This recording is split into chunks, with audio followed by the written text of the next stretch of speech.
சிவனுக்கு குறிப்பிட்ட நாள் அப்படின்லாம் கிடையாது. நான் பொதுவாக சிவன்றது வந்து சிவம் அப்படின்னு தான் சொல்லுவேன். சிவம்ன்றது என்னன்னா பஞ்சபூதங்களையும், அதாவது பிரபஞ்சத்துல பஞ்சபூதங்களாலான பிரபஞ்சம் தான் இது.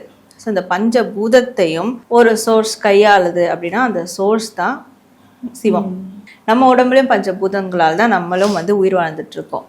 பஞ்சபூதத்துல ஏதாவது ஒரு பூதம் நம்மளுக்கு வந்து ஃபேட் ஆச்சுன்னா கூட நம்மளுக்கு ஏதாவது உடல் உபாதைகள் பிரச்சனை பெரிய அளவிலான பிரச்சனையை கொண்டு போய் விட்டுரும்.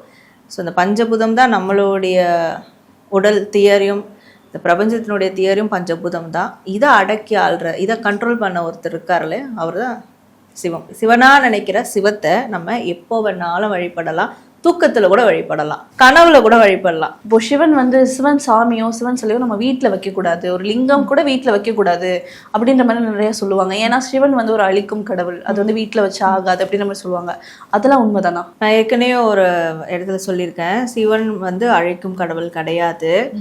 சனீஸ்வர பகவான் மாதிரி வச்சுக்கோங்களேன். சனீஸ்வர பகவான் என்ன பண்ணுவாரு, அந்த 7.5 வருஷம் நம்மளுக்கு என்ன நடக்கும், நம்மளோட நிறை குறைகள் எல்லாத்தையும் ஃபில்டர் பண்ணுவாரு. நீ எவ்வளவு தப்பு பண்ணிருக்க அதுக்கான பனிஷ்மெண்ட் முதல்ல கிடைக்கும், அதுக்கப்புறம் நல்லது செஞ்சதுக்கான ரிவர்ஸ் கிடைக்கும். சிவனை நம்ம வீட்டுக்குள்ள கொண்டு வரோம்னா, வீட்டுக்குள்ள வந்த உடனே நீ என்னென்ன தப்பு பண்ணியிருக்க, வீட்டில் இருக்கவங்க எல்லாம் என்னென்ன தப்பு பண்ணியிருக்காங்க, அதுக்கெல்லாம் ஒரு ஃபில்டர் போட்டு பனிஷ்மெண்ட் கொடுப்பாரு. சோதனை, அதுதான் சோதனை காலம். அதுக்கப்புறம் அவர் கொடுக்கறத யாராலும் தடுக்க முடியாது. குபேரருக்கு, அதாவது குபேரர் தான் செல்வமான ஒரு கடவுள்னா குபேரர் சொல்றோம்.